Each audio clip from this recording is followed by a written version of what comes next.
Di balik kabut tebal yang menyelimuti perbatasan dataran tinggi Golan, tersembunyi operasi paling rahasia Israel dalam 2 dekade terakhir jauh dari sorotan kamera dunia.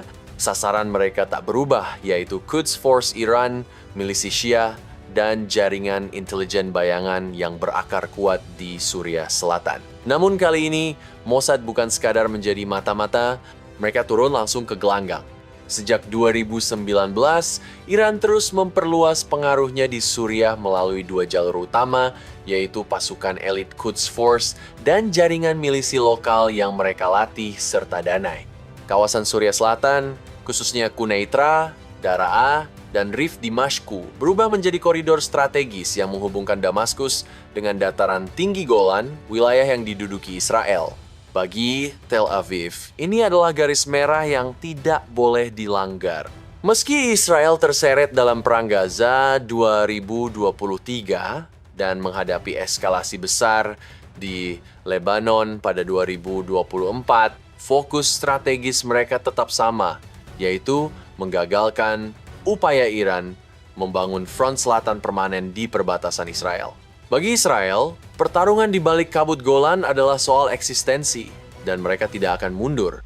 Setelah rezim Bashar al-Assad runtuh pada akhir 2024, wilayah selatan Suriah yaitu Daraa, Quneitra, dan Suwaida terjerumus dalam konflik sengit antara komunitas lokal seperti Druze dan Bedouin dengan pemerintah transisi pimpinan Ahmed al-Shara.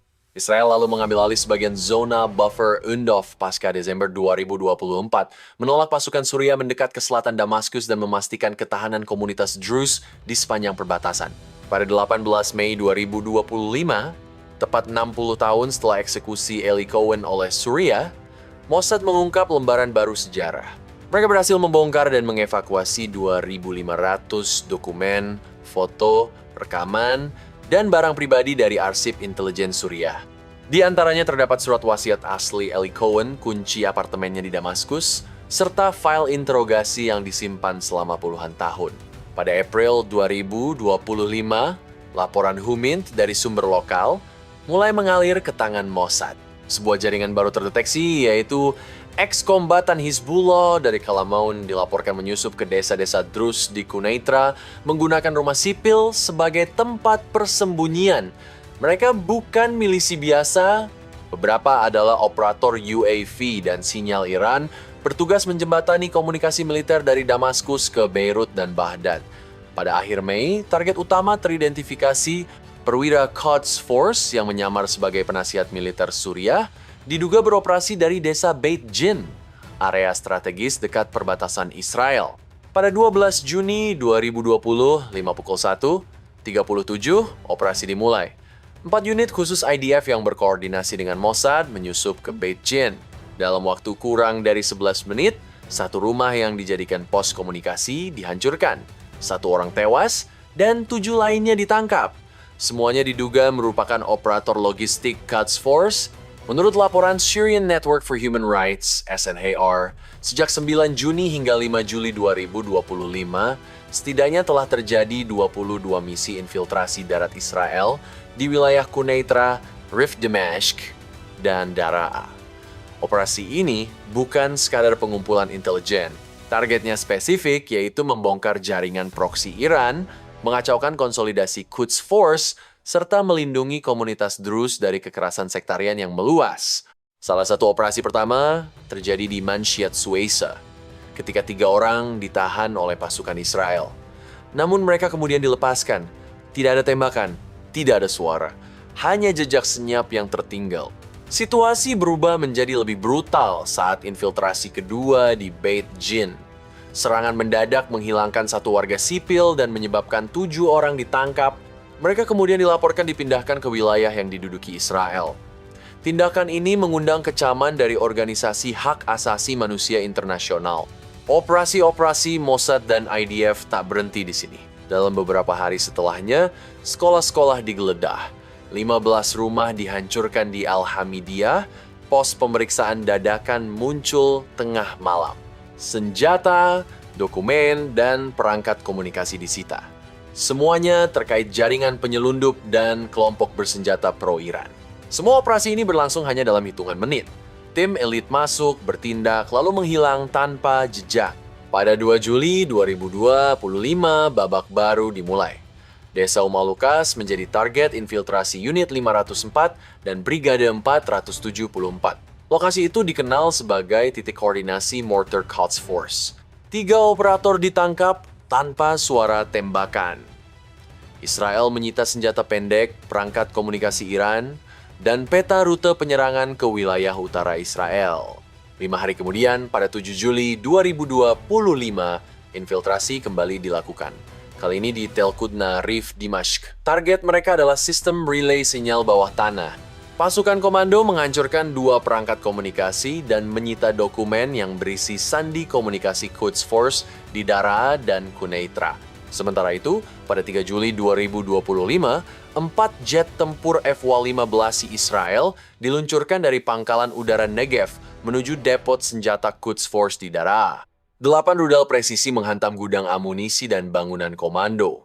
Sedikitnya 11 militan kehilangan nyawa, termasuk 2 perwira lapangan yang dikenal sebagai pengatur pengiriman senjata ke Lebanon Selatan.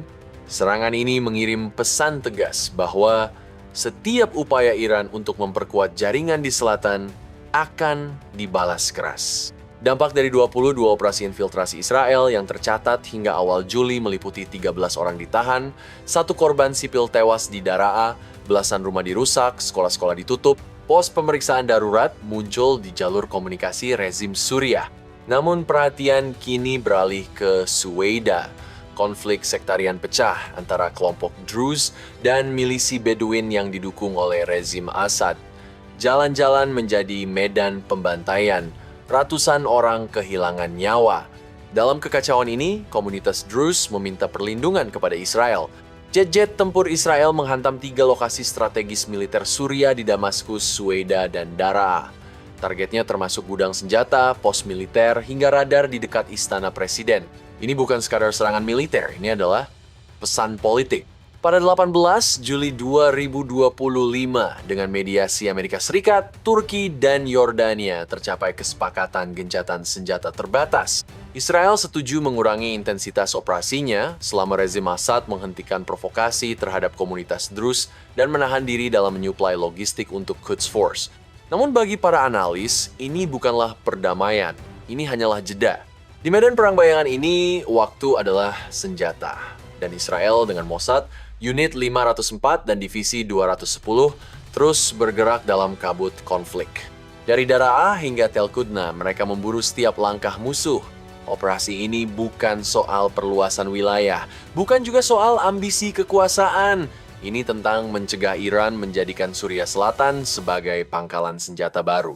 Tentang mencegah Quds Force menginjakkan kaki di pagar belakang Israel. Selama bertahun-tahun, Mossad dikenal sebagai dalang di balik operasi intelijen, bukan eksekutor di lapangan. Namun, sejak 2022, peran itu berubah. Bekerja erat dengan Sayeret Matkal dan unit 504 IDF, Mossad kini menjalankan operasi langsung. Mereka tidak hanya mengumpulkan informasi, mereka memburu manusia. Israel menyebut ini bagian dari strategi doktrin Octopus, menghantam kepala dan lengan musuh, bukan hanya tentakelnya. Namun kritik internasional mulai menggema. Jika rumah dihancurkan tanpa proses, jika warga sipil ditahan lalu menghilang, maka ini bukan lagi operasi militer. Ini pelanggaran HAM. Pemerintah Suriah menyebut aksi-aksi ini sebagai agresi terang-terangan dan pelanggaran kedaulatan. Israel memilih bungkam. Pada akhirnya, operasi ini bukan tentang satu target. Ini adalah bagian dari permainan catur geopolitik yang lebih besar. Israel memutus jalur pengaruh Iran, Iran menyusup lewat milisi, sinyal, dan logistik. Mossad beraksi tanpa seragam, menjadi aktor utama di panggung yang senyap. Dan pertanyaannya kini adalah, sampai kapan perang bayangan ini akan tetap berada di balik layar? Beritahu kami pendapat Anda di kolom komentar di bawah ini. Jangan lupa untuk like, subscribe, dan aktifkan notifikasi pada video ini agar tetap mendapatkan informasi tentang perkembangan terbaru dalam geopolitik dan perubahan tatanan dunia yang sedang berlangsung. Terima kasih telah menonton dan sampai jumpa di video berikutnya.